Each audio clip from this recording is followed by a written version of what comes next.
Right, guys, in this video we're going to talk about what engines not to build. Of course, this is my opinion and you guys are entitled to your own. You can write in the comment section whatever you want about this, but I'm going to go through the engines that I don't build and I'm going to go through why, and then I'm also going to show you the alternatives that I would build instead of building one of those engines that are actually much better in my opinion. So see this column right here, 87? We're just going to put a line down those. I do not build 87s. So why don't I build 87s? The reason I don't build 87s is because they're a thin wall cylinder, and you can do a lot more with an 85.5 by using high compression and get more power and less heat than you can with using an 87. The other thing you can do is you can go to 88 thick wall. Much better to go to 88. You get a bigger engine, so you get a 1679 on a 69 stroke instead of a 1641. And you have thicker wall cylinders. You just have to change the heads to go with the same cut, I believe, is the 85.5 or 90.5. So some of you guys aren't going to want to do that because you don't have access to machine shops, and that's understandable. So you might just go 1641 because you just don't have access to that, and that might be perfectly fine, but I would not go here. The other one I don't do is 94s. I know everybody's going to hate that. I want my 2332, 2387. If you're doing racing, all this stuff is, building all these is fine. When I'm talking about longevity, street engine, something you want to last, I won't go a 94. I'll explain why in a little bit here. Just hang in there. So 1641, the cylinders are really thin on the top because you're using the same opening as an 85.5 on a case. So the cylinders are really thin. If you go 88 thick wall, you have to order them thick wall or you won't get the right ones. The cylinders are thicker than even the stock, I think 1600. I don't know. There's a chart out there with the difference, and a guy put it on the last video. If you do that again, I'd appreciate it. Thanks. Where I was talking about thick wall and thin wall cylinders. There's all different thicknesses for each top of the cylinder, where your heat is created at the top of the cylinder and in the head. So if your top of your cylinder is thin, then you have a good chance you're going to have a hot running engine. Like the other one is the old 1835 on the chart, 92s, but they do make a 92 thick wall. So you got to get the 92 thick wall.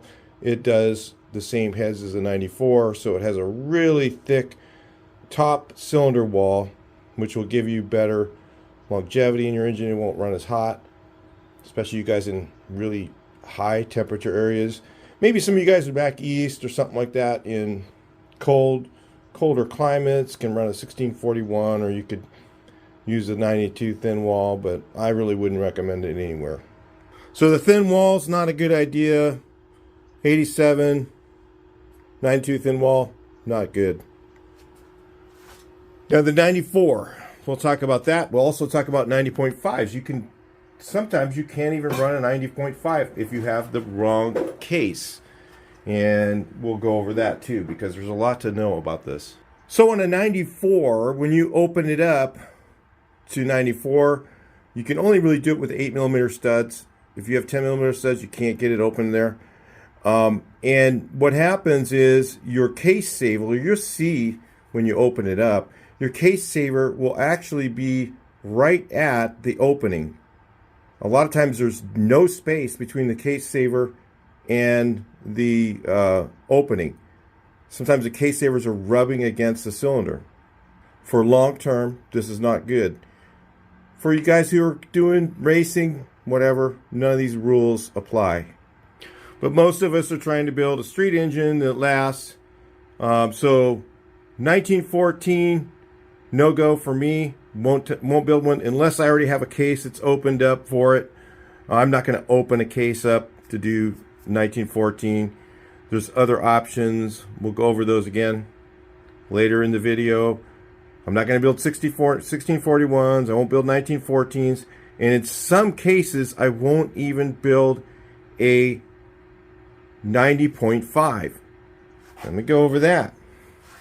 This is 10 millimeter studs. So to go 94, okay, you have to have 8 millimeter stud case.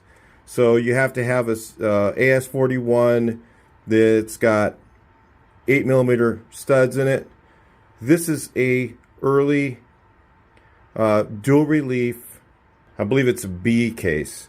So they only made them in 1970. They had the 10 millimeter studs in them.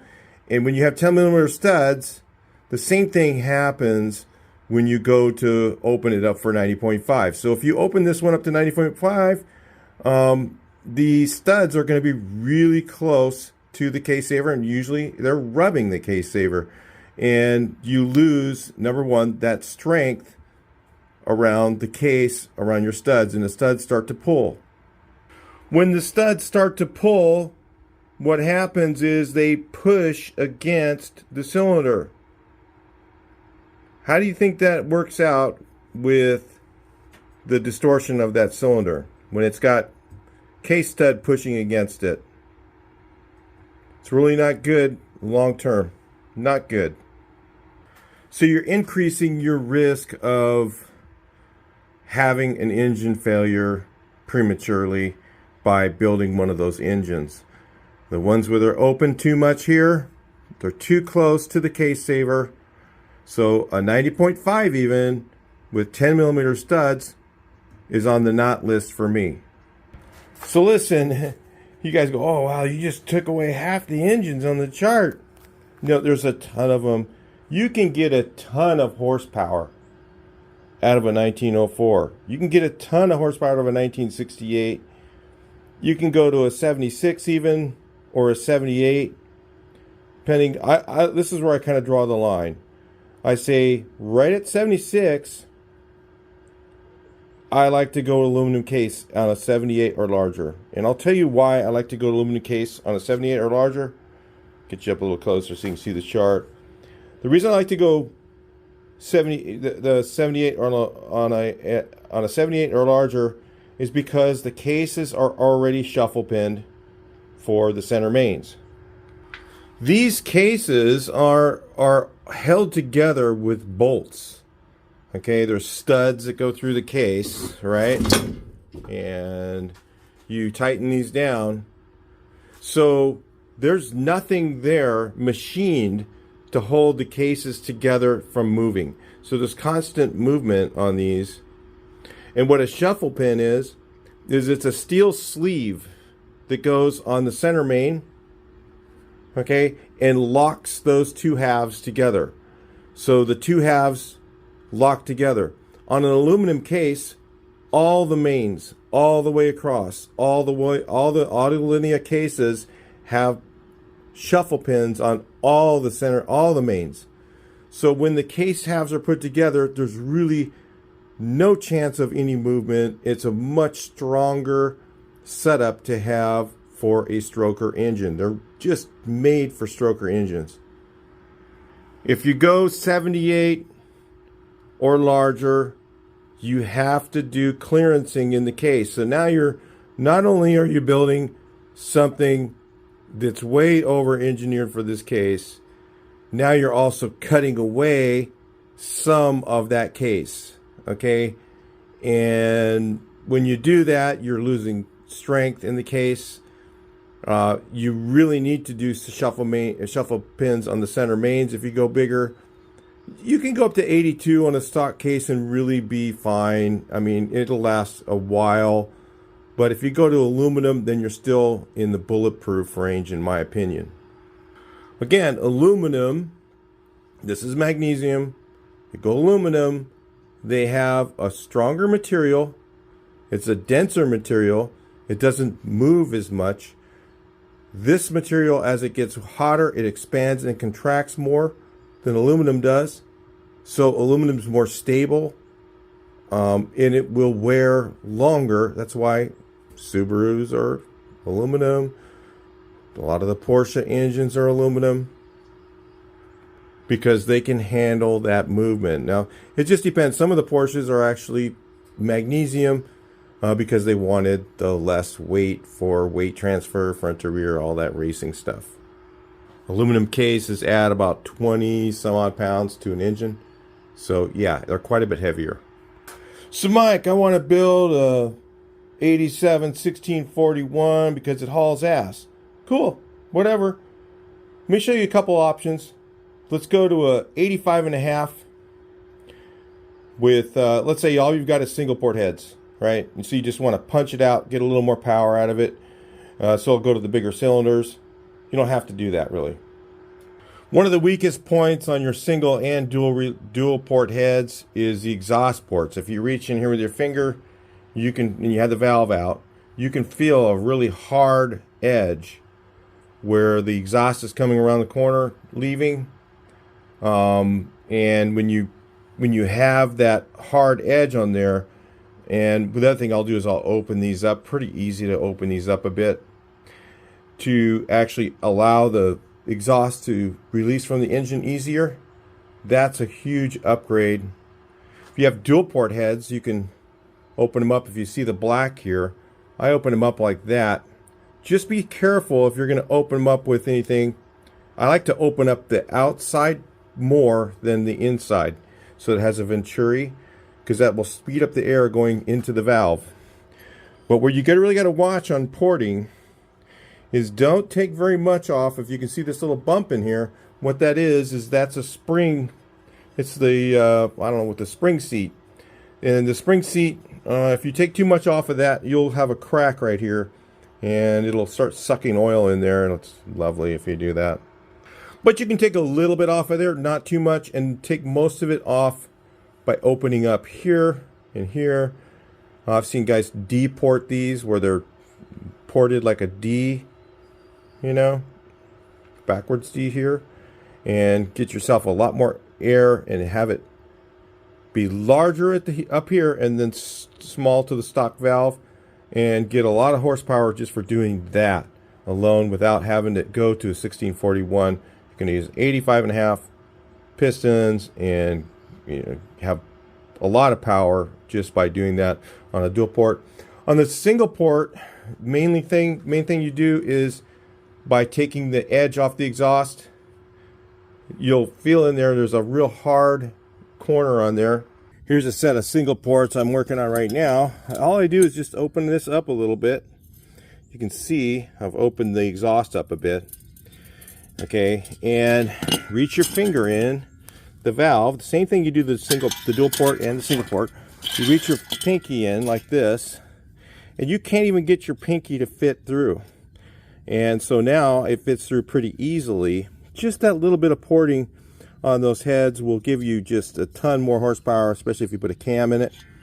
And the cams can be a cheap bought, very cheap. If you get an Engel 100 or Engel 110 from like Brothers Machine Shop, you can take a stock cam in, you can turn it in as a core, and they'll cut it to a Engel 110 or Engel 100 grind. So then you don't have to buy a cam gear or anything, and they're like less than 50 bucks. So you can get performance cheaply out of setting in a stock cam and just doing that and upping the compression ratio. Take the compression ratio up to about 8.5. Run premium fuel in it. It'll make a single port run faster than the stock dual port, hands down. So if all you've got is a single port engine and you want it to be faster, instead of putting a 1641 setup, port the heads. I put a 110 cam in one before. People go, oh, 110 is too big. No, if you have enough compression, it'll really run good.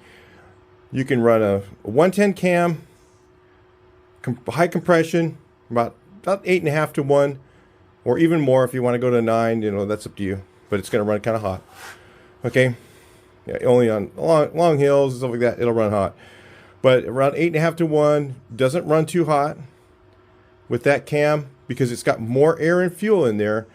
And if you have more air and fuel, then it won't run as lean. So if you're running like a stock cam and you've got high compression like 8.5 to 1, it's going to run hot. It's going to run a lot hotter because there's not enough air and fuel. It's like leaning it out.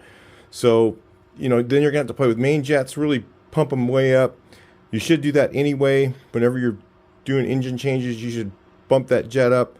You know, 130, 135, somewhere in there is usually about right for a 16 dual port. I don't know what the single port is. Could be a little smaller than that, but try with the bigger and then start dropping it down until it's, you know, it's not fat. Okay, it's already better to have it a little rich if you want it to run cool. So I just start popping main jets in, go a little bit more until I find it's too rich. Then I'll start bringing it back until it's just not. And that's usually pretty good.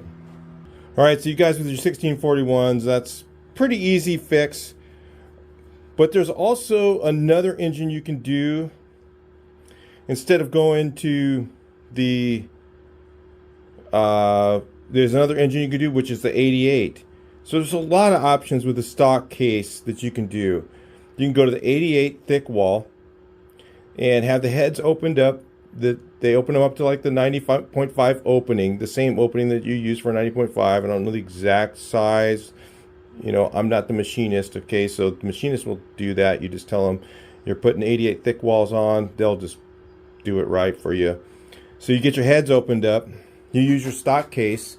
So what I'm going to build with this case right here, because this case right here is a 10 millimeter stud case.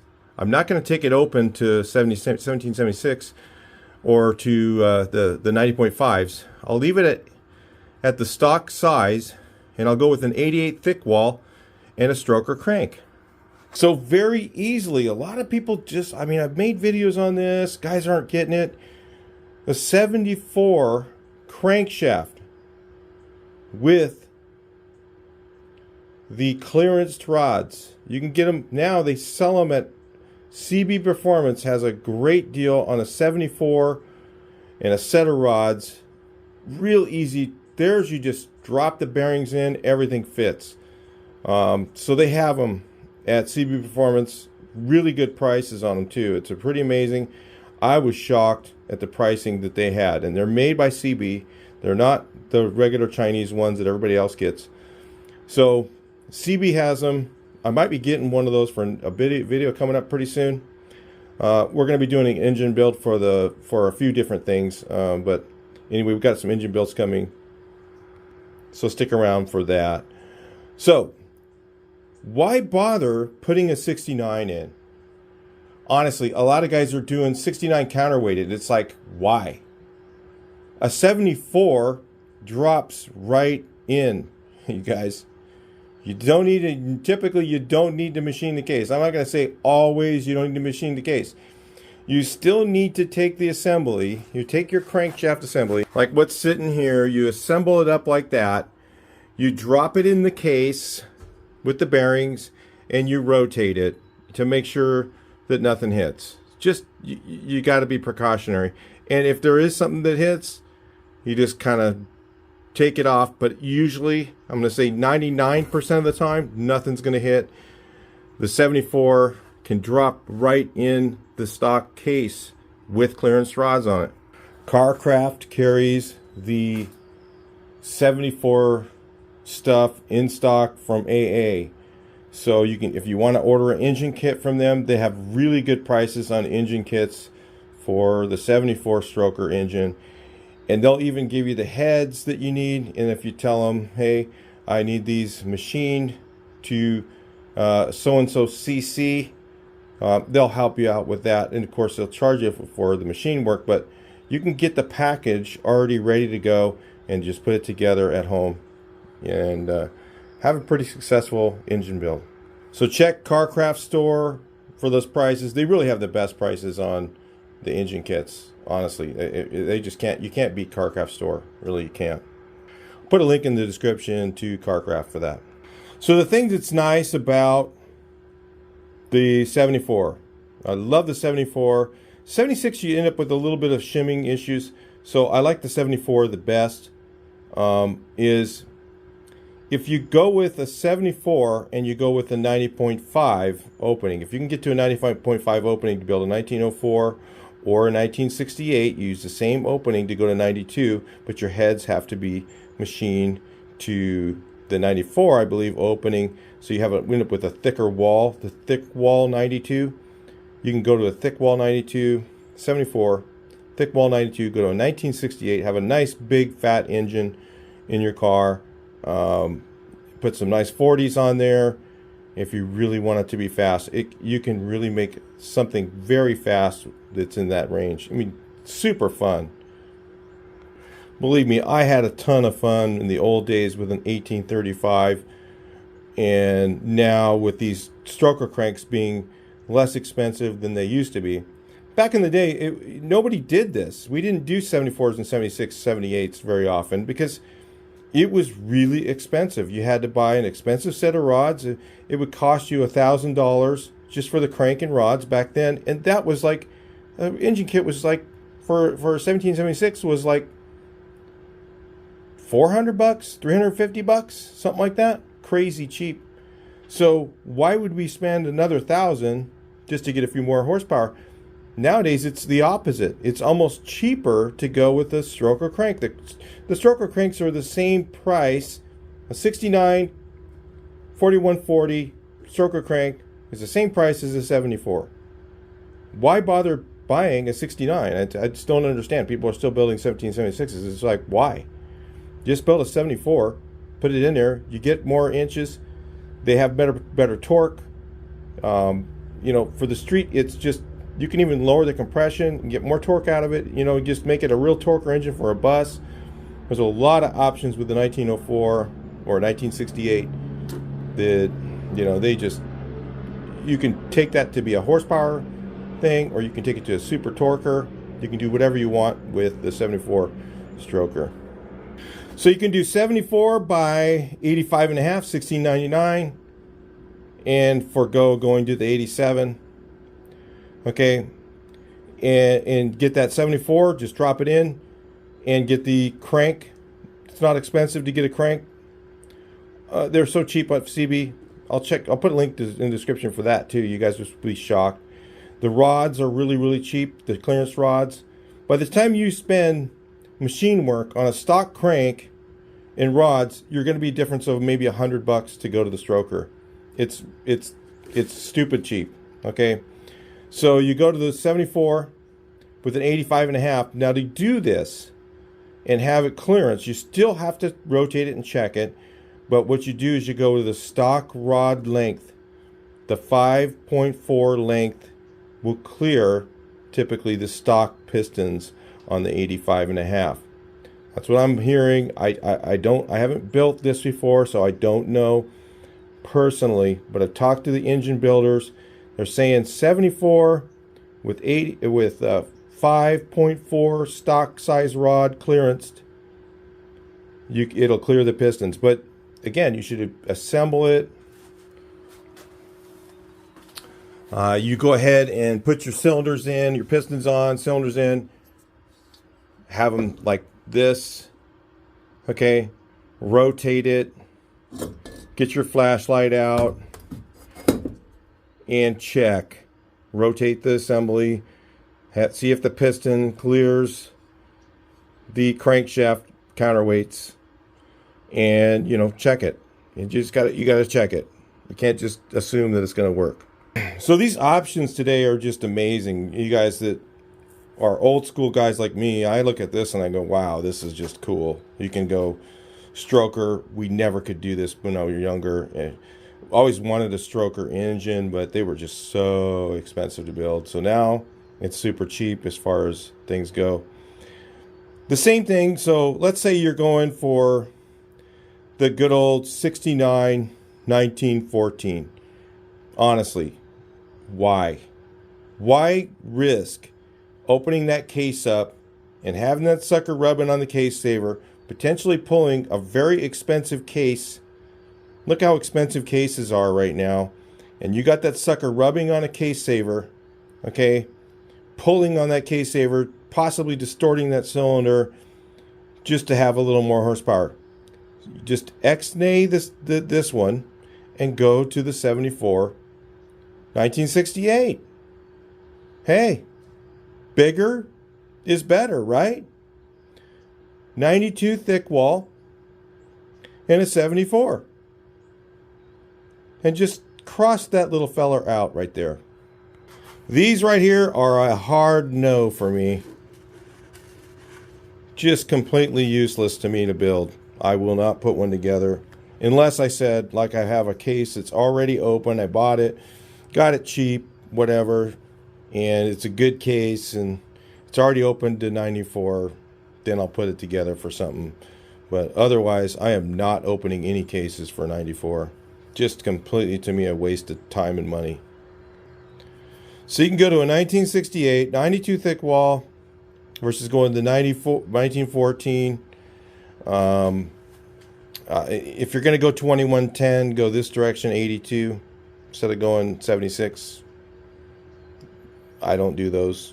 No, nothing in this column.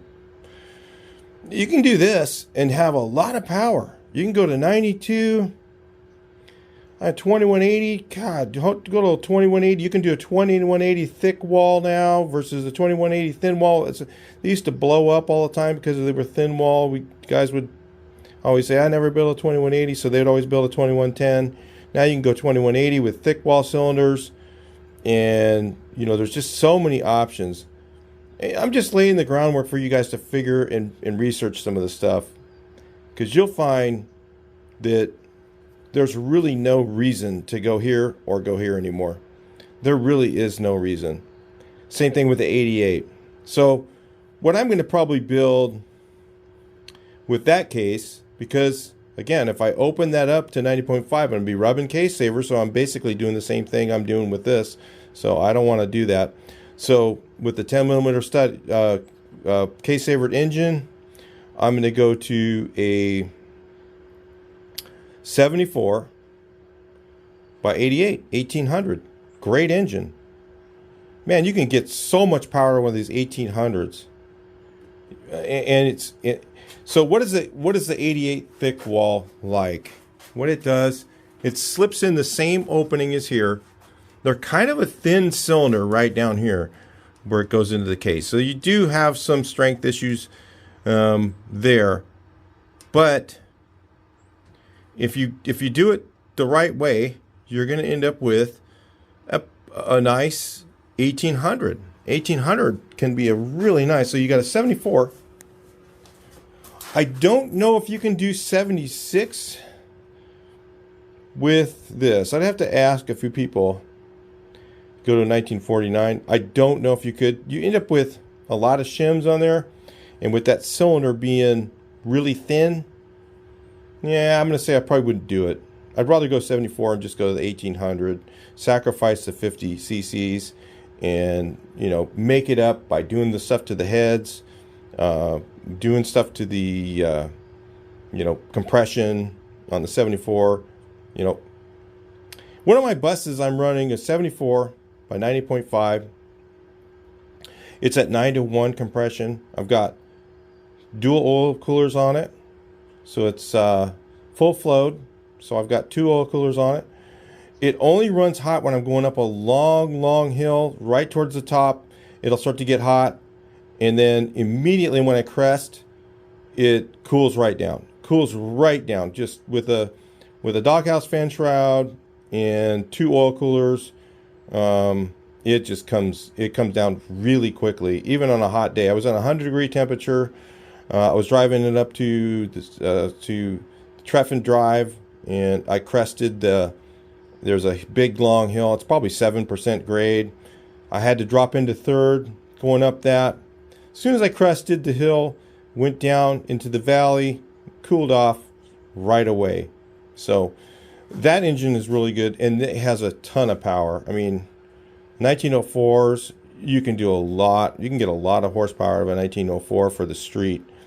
You know, it's not going to be your 2387, 2332, okay? It's not. But the 2332, 2387 is not a really long-term engine. It's a good engine for street racers or something like that. It's fun, okay? But they're not good for long-term, really, because you've got the case saver rubbing on that cylinder. Not good. Now, you can go, if you go to aluminum case or even shuffle pin in the center main, you can go up to a nice 82 and end up with a decently long-term engine. Personally, I like to stay in the 74 range without shuffle pinning the center main. You can go to 72, 78, 82, shuffle pin the center main, and you have to clearance it to go here. So yeah, there's like all the clearancing issues. If you look at, so the thing is look, let's say you go out and you got a stock case and you want to go to a 82. All right. You're going to buy that case. Let's say you're going to want to do that with a new case. You're not going to want to do that with an old case with like 2 line bores on it, because you're going to spend a ton of machine work money to open that case up to go to the 82. So you're going to have to clearance the case. You're going to have to probably do another line bore. It should be fresh, and do a shuffle pin the center main. And you're not going to want to do that on a used case. So that's why I always say, at this point, if you're going to go here, you buy the aluminum case, because the aluminum case is already opened up for this stuff. It's already opened up. If you order it for an 82, it's already set up for that. It's already opened up for 90.5. It's already opened up for even 94. And I believe that when they do it for 94, they actually move the studs over a little bit so the case savers have a little more meat. So I would check into that before I would order one, but I'm pretty sure they actually do that in aluminum. So you could probably even go to these bigger motors with an aluminum case. But again, you know, your risk is this: you know, you have opposing cylinders here and here. Your crankshaft's moving, and there's just this opposing stuff going on, and you know, all that weight moving around, longer stroke. You know, it causes more stress on the case, and but the aluminum can handle it a lot better. You got to think the Porsches. You know, they went to a 2-liter on aluminum case, or well, it's not real Porsches, right? It's the 914s went to 2-liter aluminum case, Type 4 engine. So you're kind of doing that sort of engineering. You're basically copying that engineering and going there. But those are the engines I would not build. Okay, I would not build a 1641. I would not build a 1914. I stay out of these 2 columns right here. And these ones here, I'll do only thick wall. And these ones here, only thick wall. Okay, that's the only thing I'll do in 92 and 88, thick wall only. So if you stick to those rules, you're going to be a lot happier. Look how expensive it is to build an engine. You don't want to do it twice. You know, you're talking, some guys are spending 10 grand now if you have it built somewhere. And, you know, it's okay if you have an engine builder build your engine, but it's good to know what you want them to build and give them the specs. Even if you're not going to build your own, give them the specs that you want in there. Say, hey, I want to build a, you know, 2074 thick wall. They'll be all right. 2180 thick wall. I want to build, you know, a 2110 if you want to go up to that engine issue. Well, but I want it with aluminum case. Okay, all right. 74. Hey, can you build me a 74 by 9 and a half, 1904 or 1968? Or if you got a stock, if you got a 10 millimeter stud case, say, man, can you just build me a 1800? That way you get something that's going to last, and you're kind of doing your own back research and kind of giving the specs that you want them to build. This is how I used to do it all the time when I had people build engines, and now it's just, I build them myself. I built engines myself before, and I'm going back to that because I just don't have anyone to do it. So, you know, yeah, I do, but I don't have the money to pay them, so, you know, that's the way it is. So anyway, I'll talk to you guys later. Talk to you next video. Hopefully this helps you. I'll talk to you in the next one. Please like, share, and subscribe.